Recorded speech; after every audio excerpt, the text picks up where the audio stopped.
It's just so obviously unwise, Yeah, at 85, at 75, it's just harder to. Yeah. Don't have the mental acuity. That's just a fact. It's a biological fact, but ignoring biology is one of our main pastimes at this point. I'm growing up with that. Yeah. My mom's a pediatrician. I know. Oh, is she really? Yeah. Believes in biology, I assume. Oh, for sure. Yeah. That's pretty funny. So, tell us about the war stocks. I'm sorry, I had to calm down before you went down that. That's really dark. Do you think it's possible that people are encouraging war because they're profiting from it? Yeah, this topic gets a lot of conversation on TikTok and Instagram particularly. Just mainly because it's like warmongering, not warmongering. The idea of even being able to profit from war probably shouldn't be allowed. Of course not. But they do. And whether they do it inherently or not, if the three main companies are Lockheed Martin, General Dynamics, and Raytheon Technologies. Raytheon's hard because Raytheon is the company behind Israel's Iron Dome. Yes. So Israel and Hamas, that's pro-Raytheon. Like Raytheon's now selling missiles for the Iron Dome that we're watching on X go off every 2 days back then, right? When that all with Iran and all that, Lebanon. But the politicians, Mark Wayne Mullen, he sits on the Armed Services Committee. He owns Raytheon and Lockheed Martin, and we've called them out for it because that's to another degree because you sit on the committee. Never heard anything about it. Unusual Whales has a great report on this. What could possibly, and again, I've only met Mark Wayne Mullen once. He's a friend of mine who says he's great. He seemed nice. But what could possibly be the excuse for owning defense stocks if you sit on the committee that funds them? Yeah, so this is what's the problem with the way that they disclose right now is I don't know which ones are theirs or which ones are being run by a financial advisor. Because some of them have financial advisors running their portfolios, but they still have to disclose it. My hope is that it's financial advisors running some of these portfolios. My hope and I'm sure that's right. I mean, I guess I have stocks. I have no idea what they are. I'm not, exactly. Whatever. I've got some person doing that, I guess. But I would hope that they would be thoughtful enough that if you sit on a committee that's overseeing an industry, that you would just call up to your broker and say, hey, we can't buy anything that I regulate. 5 minutes. That's all it takes. Right? Yeah. And again, and you put that out there publicly and he still owns those. Yeah. We call out everybody. Yeah. Yeah. There's no one that there's no like we called out the new politician this morning. Can't remember his name. Republican from Kentucky who sits on the accountability committee. He traded for the first time in 3 years. We made a tweet about him. Dan Goldman. So Dan Goldman, he's a rich guy from New York.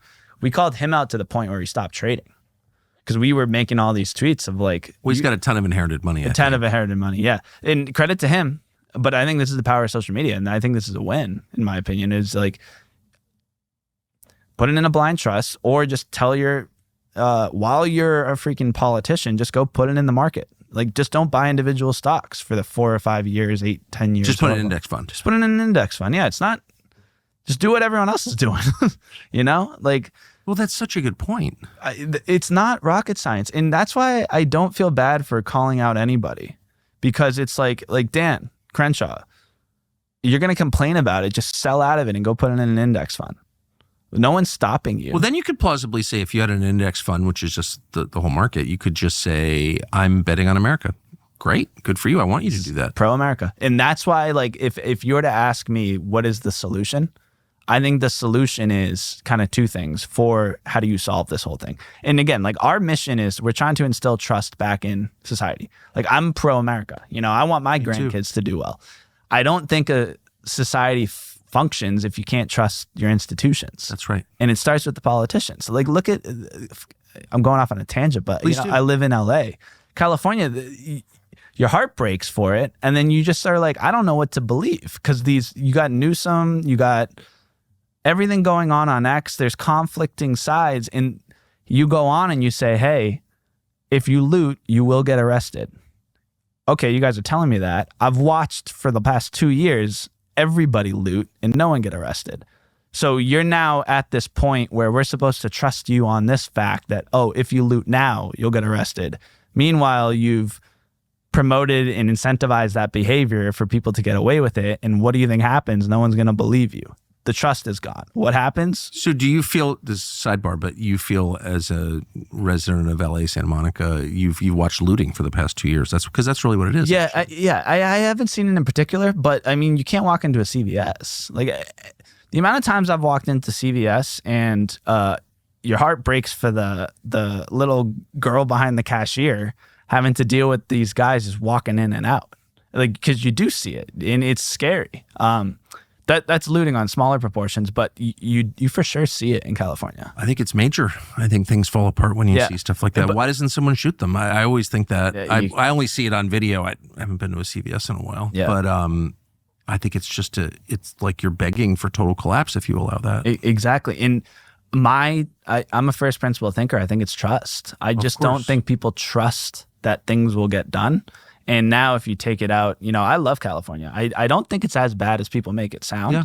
But if you can't trust the politicians, society crumbles. And I see with the trading, if you can't trust the majority of politicians, America will crumble. Because why would I believe what the politician is telling me while I'm watching them do these other things right in front of my face and I can't do anything about it? Yes. So we want them banned to get the trust back into that. Of course. But the problem with the ban is it constant, like, if in that ban, you would have to ban the kids and you would have to ban the spouses from trading.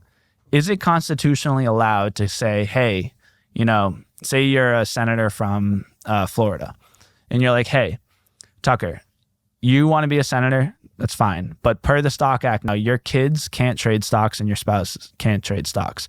What if your kid is a hedge fund manager or your kid is, I get it. Like, how do you ban that kid? It's hard. It's hard. I mean, well, like any system is voluntary, basically. Yeah. I mean, if everyone tries to subvert a system of any kind, the system will collapse. So people have to decide, like, I want to be a better person and not take everything I can. Don't be greedy. Don't be selfish. I mean, it's the things you tell your kids. Yeah. Like you show up at somebody's house, you're 8 years old on Halloween, and there's a huge basket. Yeah, you're not taking every. Kisses. Don't take everyone. Yeah, when you're Halloween trick or treating, you're not taking every big Reese's bar. Yes, they don't have Halloween in Africa because people just take every Reese's bar. Yeah. But here we always have because there's a lot of self-restraint in the population. So what do you do about that? Yeah. I don't know. I don't know either. But I think a solution though can be this is where, like, get rid of the delay, make them file the same day so that you increase transparency around that. How long is the delay now? 45 days.